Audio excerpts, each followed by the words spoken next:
You have a brother in the 2nd Battalion. Yes, sir. They're walking into a trap.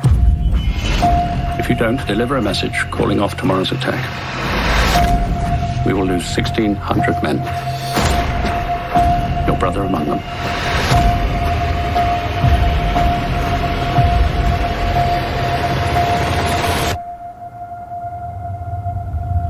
Good luck. Rated R. You're listening to Moviesucktastic.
Dude, no! Oh!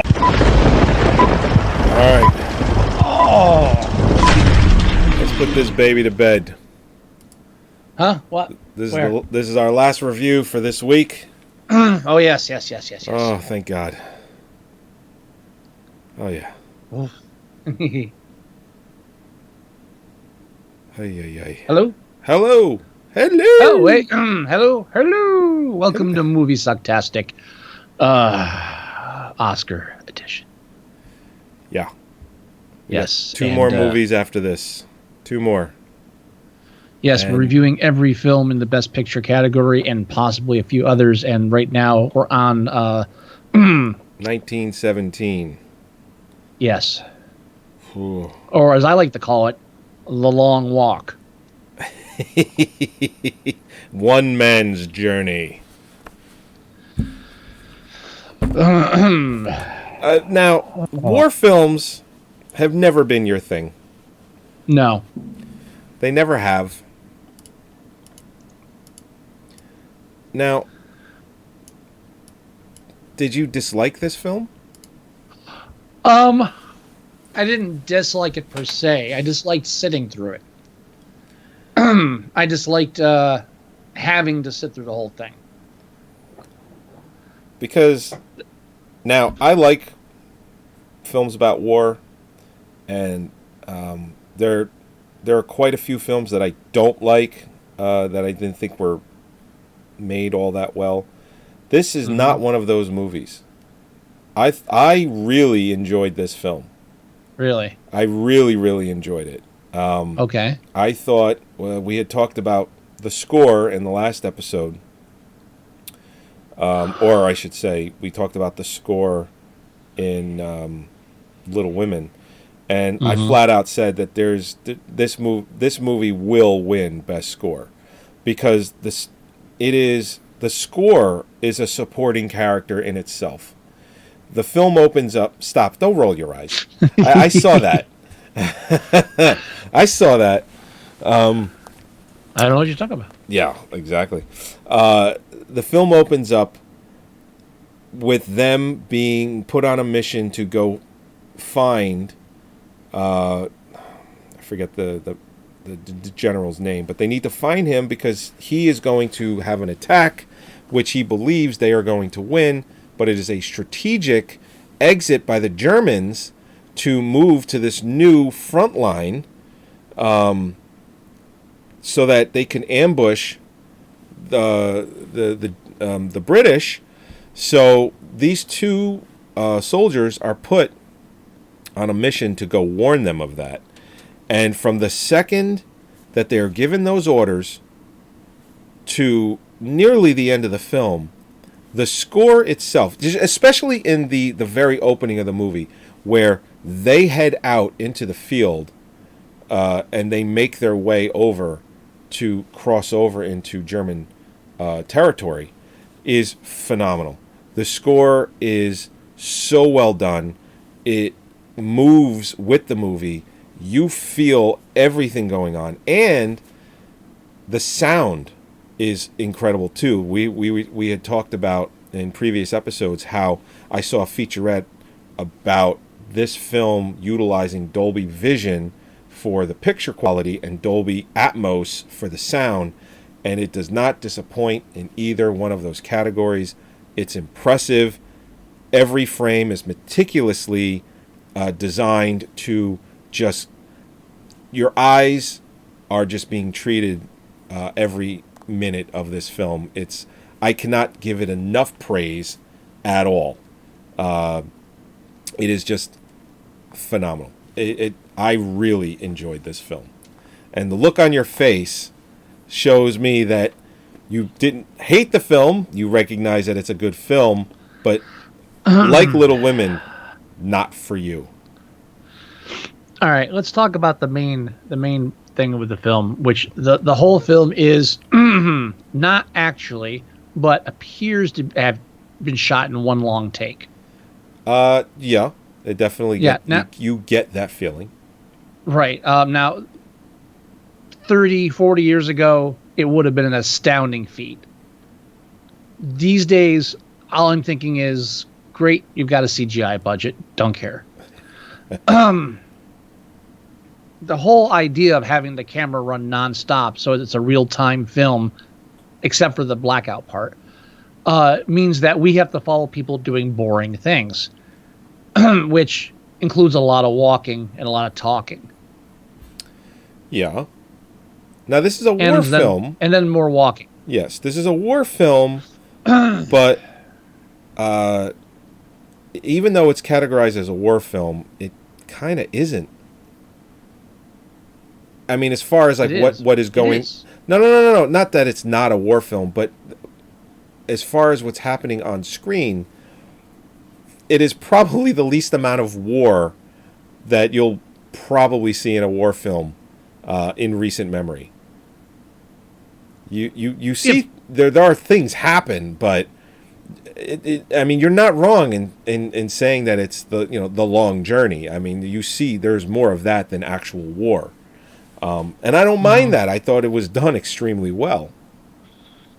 Well, pardon me. Here's my point: is that it's done. The whole idea of doing it, I'm sure the explanation is by having the camera never cut away and being stick with it, that you're brought into the moment and that you're experiencing this moment. Yes. And I don't find that entertaining in a war film. I don't want to be there. I really don't. I don't want anybody to be there. I don't like it. I don't find it entertaining. That's me. And that is also, you. That is you. Also, I'm sorry. Those two guys are called in and said, yeah, we're going to send you on a dangerous mission. I know it's a 2-hour film. I know it's shot in one take. They're sending two guys. I turned to Jack and said, one of these guys ain't making it. He's like, well, why would you say that? So, I know. That's it. And I knew the same thing. I thought it would have taken a little longer for that to happen. I thought it would happen a little differently, but I did think the same thing. I had other moments, such as, I wonder where that shot down plane's going to go. Yeah, believe me, there was no surprise there. Even, oh, I guess he's going to stick his injured hand in that corpse. Telegraphed. I'm seeing everything happening a mile away. There's no surprises in the film, and I found myself saying things to Jack, like he would leave to do something for a minute, and I was like, "What's happening?" He's crying. I lost everything you just said. Huh? I lost every point. You said you turned the Jack, and then it went silent. I turned the Jack. He's like, "What's happening now?" I was like, "You just hitched the lift." What about now? Oh, no. He's crossing a bridge. Take your time. I had no problem with any of that stuff. Yeah.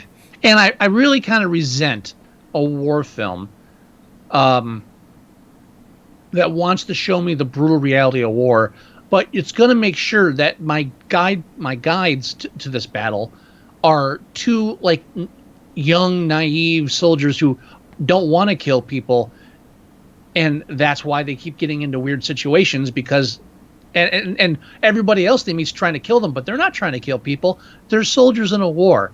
A Nazi plane, a German plane falls down next to you. You shoot the fucking German. That's true.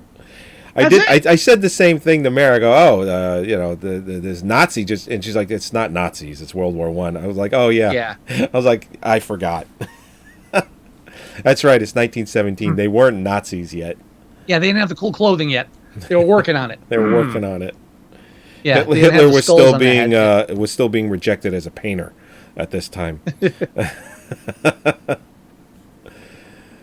But like that whole scene, and even that's again, it's like, why aren't they shooting this guy? It's like, I'm gonna go get some water. All right, you're gonna be coming back to a fucking bloody mess. What are you doing? It's just, and it's done to make you sympathetic to these characters in a war setting, and I just find it very insincere and a bit heavy-handed, trying to weigh the audience into one side. I mean, you've got two bodies in conflict.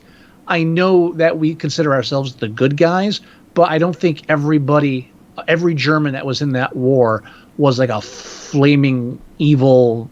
Like this. Yeah, we got a bit more world knowledge than that now. Of course. I mean, so, no one's saying that though.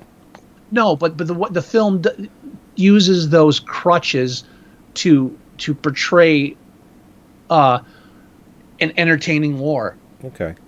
And I will have none. And also, don't just fucking drop Cumberbatch in the last 5 minutes of my film. Don't give me a bunch of people I don't recognize and try to give an authentic experience, and then just drop fucking Cumberbatch with a mustache at the end. Oh, hello, officer. So, who the fuck did that? No, fuck really? off. That's what. Just take me right out of the moment. I mean, that last sequence is really well done. I liked it. Everything. I'm in on this. You're kind of winning me back with this last push, and they drop a Cumberbatch. Come on. I think. I think you're mad. Unacceptable. I think you're mad for all the wrong reasons. I'm mad for all the right reasons because they're the reasons that made me mad. Well, I don't think so, dude. The movie's not about Cumberbatch. I remember turning to Jack, and this sentence still bothers me that came out of my mouth. Said, the film is shot in one long take. Why isn't it nominated for best editing? And he didn't answer. I just thought about it for a minute. I was like, oh, yeah. And I think it's unfair. Well, because technically there is editing. Yeah, of course there is. The film wasn't actually shot in one long take. No. There's countless editing in the film. And the fact that it didn't get nominated, I just thought was weird. But then again, it's like, oh, technically, there's no edits. There's like... Well, you got to remember it's being voted on by their peers. If it doesn't look like there's any editing, then it's not going to get nominated for editing.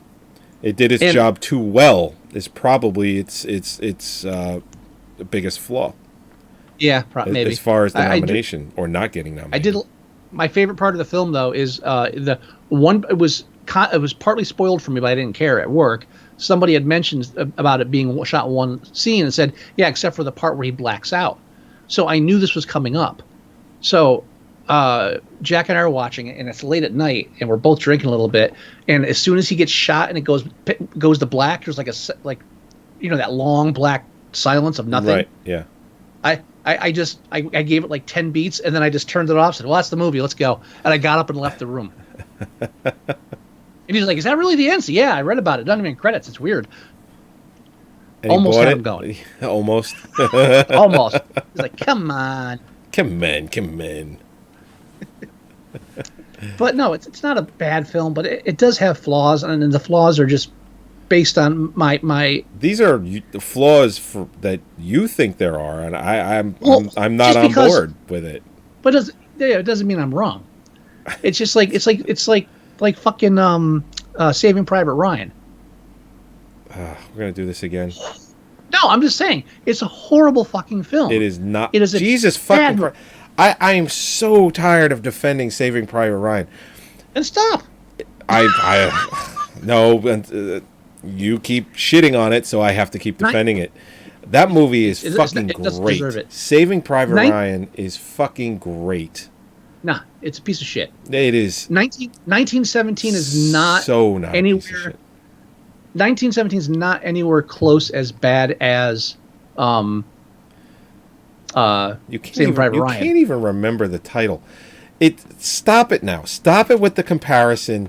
I'm just saying. Saving Private Ryan is a 1917 has those same flaws, movie. just on a different level. Oh no, we get it. You don't like war movies. It's enough now.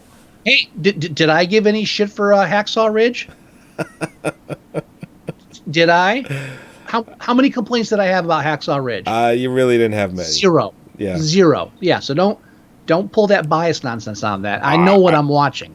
Yeah, I know you know what you're watching. All right. But just because you don't agree with me doesn't mean I'm wrong. Yeah, it just means you're wrong. It's good. No. All right. Now, this is one of those films that I thoroughly enjoyed, but it's like, how much more do we talk about it? I mean, like, for real. Like, how much more do we go? I mean, we could talk about the cinematography. It was excellent. All the locales were fantastic. I mean, just the amount of work that goes into this film to dig trenches and set up everything that goes into a scene in this film. It's just the work involved. This is incredible. Man, they not only lit it, they dug things too. Man. What is wrong with you? I will tell you though, in the beginning of the dark sequence, when he's wandering through like this giant, he's like, I think he's wandering through the forest, or there's like trees and like the burned down houses and stuff too. Right. And he's just walking through it, and it's like desolate and quiet, and it's like he's the only person there. And I just turned to Jack, so you know what'd be really great is all of a sudden, like ghosts started fucking with him. Or like zombies or something. Just like all of a sudden, we're like an hour and a half into the straight war film. Just get supernatural. Just all of a sudden, oh yeah, by the way, there's zombies too. I mean, they're like vampires, yeah. So, you know, what are you going to do? That would have been great. Okay. Saying. I'm not saying I wouldn't watch that, but... Don't even advertise it. Just like, don't tell anybody. It's like, just release it as a straight war film, and like just that last half hour, just fucking like flying lawnmowers and weird shit. It's lawnmowers, really? Yeah. It's like when they didn't tell everyone that Brotherhood of the Wolf had subtitles. Exactly, it'd be like that, but funnier. All right. So, let's see. Should we go right into its nominations? Yes, sir. All right, let's do that. 1917, directed by Sam 10 Mendes. Yeah, Sam Mendes. He's American Beauty. First movie he ever directed wins Best Picture and Best Director. But then also does Road to Perdition. Excellent movie there too. He did the last two. Isn't this his first writing credit though? No. I thought he wrote American Beauty. I thought he wrote and directed that. It's either his first writing credit or his first writing nomination. Because it's up for original screenplay. That might be what I'm thinking about. Let's see. Director. He's only made 8 or 9 movies. It's crazy. Oh, okay. Yeah, no. American Beauty was written by Alan Ball. Yeah. And as far as writing credits, it is 1917. Now, he dedicated this film to his grandfather, who was in World War I. So that's probably why he was so passionate about writing it. I just don't... It's inspired by his grandfather's autobiography. To me, that's adapted. Yeah. Unless it was so inspired that it's just because it was a war film. I mean, if it's not the same characters, everything, I don't know. No, I hear you. I hear you. I'd have to know more about how loosely it's. Yeah. So yeah, it's nominated for 10 nominations, and it's nominated for Best Picture. Now, as far as Best Picture goes, Yes. I hate this list. Why do I have to scroll up and down all over the fucking place? Uh-huh. Best Picture should just be right at the top. Okay. That's international. Never mind. Best Motion Picture of the Year. You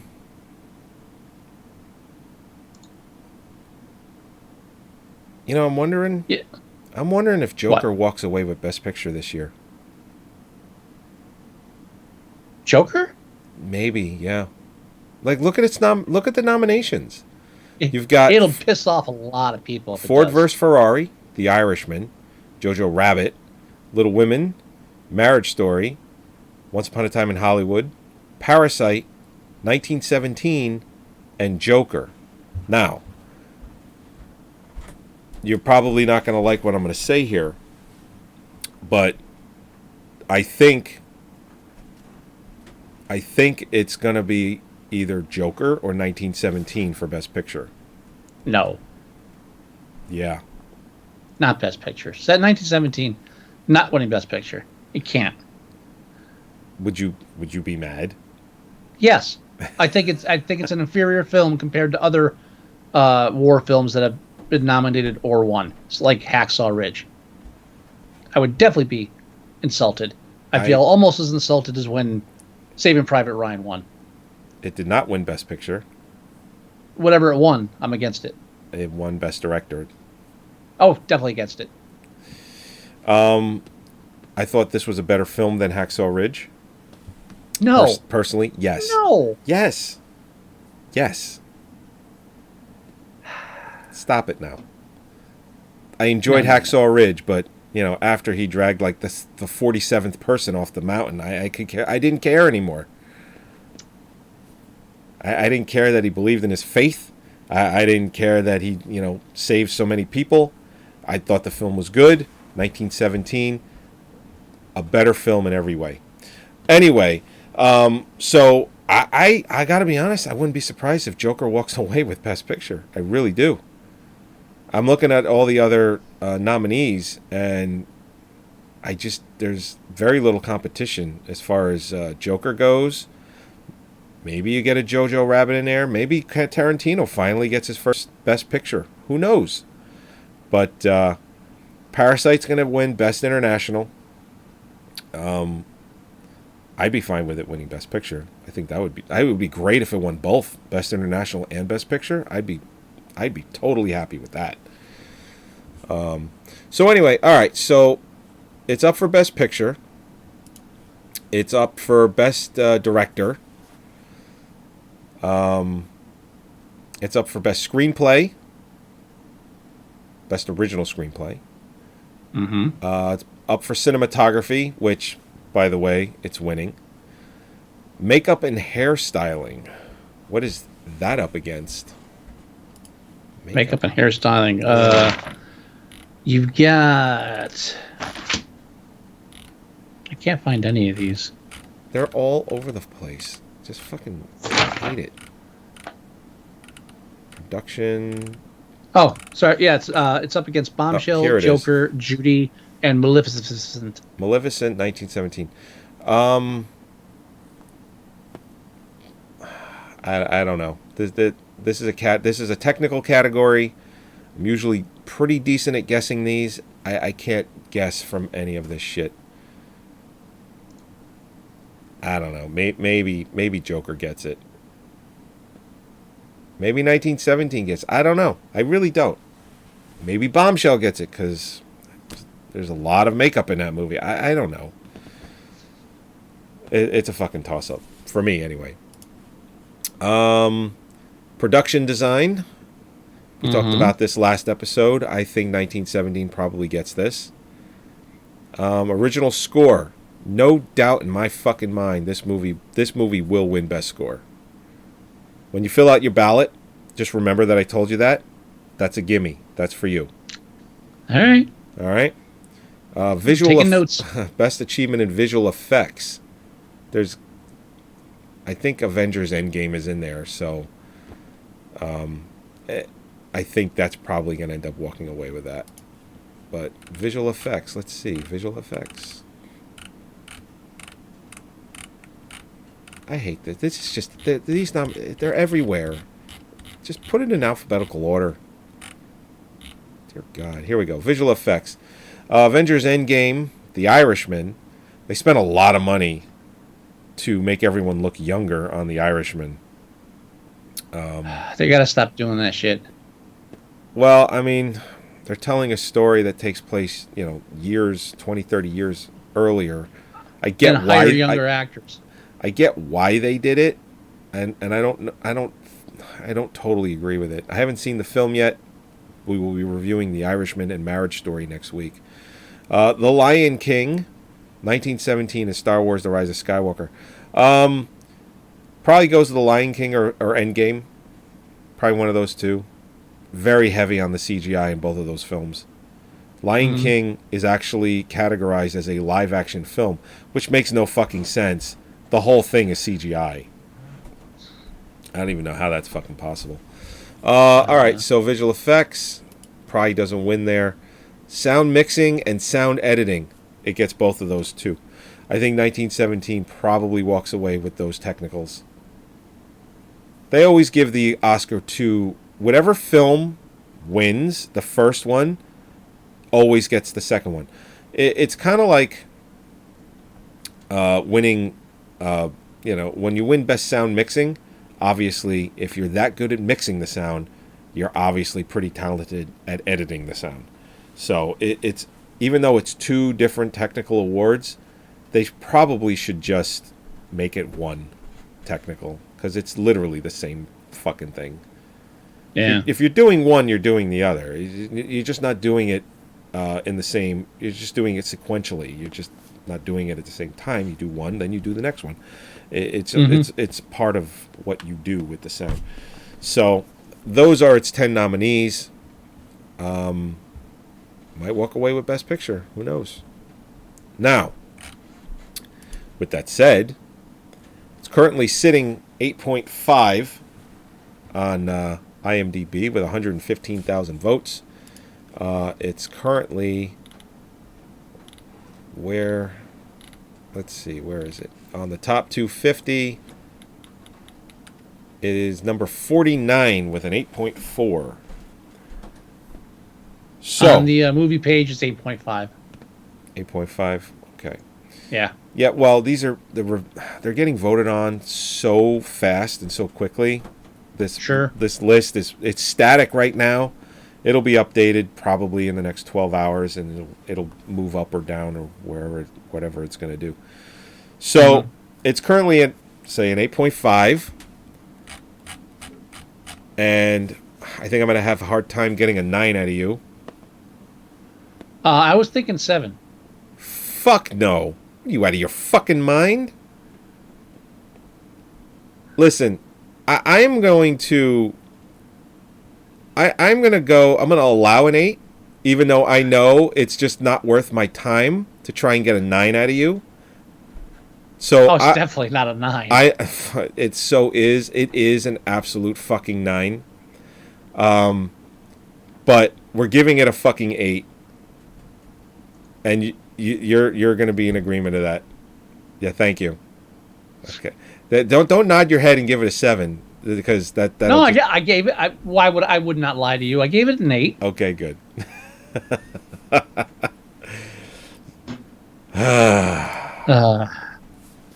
Solid 9 for me. But I'm willing to go 8 on it for you. 7. What the fuck? What the fuck? You kidding me? Come on. Where's Saving Private Ryan? What is its rating? Let's see. Saving Talking about Private a 7. Ryan is an 8.6 on Ew. 1.1 million votes. That's how fucking good that movie is. That's how common it is. God, stop it. So fucking good. That is such a good fucking movie. All right. I'm tired. It's 10:15. Yeah, let's wrap this shit Let's up. wrap this shit up. All right. This is episode 321 of Moviesucktastic, where we reviewed 1917. We, as always, thank you for joining us. Please go to our website at Moviesucktastic.com. Download the show, listen to the show, tune in live every week at 8 o'clock on Thursday night, and hang out with us. You can go to our iTunes page, and you can download or listen to the show there. You can go to Facebook. Go to facebook.com/Moviesucktastic. We post some stuff there. You can email us. The address is themovieguys@Moviesucktastic.com. If you want to leave us voicemail, it's 908-514-4470. You can also download our Android app. It's 100% free. Everything I said is in there. You should totally get that. You won't be disappointed. Do you have any words of wisdom, Mr. Wilson? Saving Private Ryan sucked. Do you have any actual good words of wisdom, Mr. Wilson? No, no, that's it. Okay, all right. So this week, Scott does not have any words of wisdom. We're just going to go on the record and say that right now. We will. I mean, besides the Saving Private Ryan thing, yeah. We will talk to you next week, where we review The Irishman, all nearly 4 hours of it, and Marriage Story, and then I don't know which I'm dreading worse. I don't know. But we're going to review both of those, and then we haven't decided if we're doing a live Oscar show this year or not. We may just want to enjoy it, if that can actually be done, and just sit and relax. Maybe we'll live tweet it. I don't know. Maybe we'll take a break this year. I could do that. I could do some live tweeting. Yeah. So maybe we'll take a break this year instead of just maybe. I don't know. We'll see. I know we can't do a live video of it. YouTube takes it down in like 7 minutes. So if that's going to happen, if that's a guarantee, which it's going to, we may as well just do a recap show. Maybe we won't go on a hiatus for 3 weeks if we do that. yeah, right. So Scott and I were talking about it. Maybe we'll do it, maybe we won't. If we don't, it'll be a recap show. If we do, we'll see you in March. You'll know. Oh, you'll know. Oh, you'll know. All right, everybody. Talk to you next week. Bye-bye. Have a good night. Night. Why did I say that?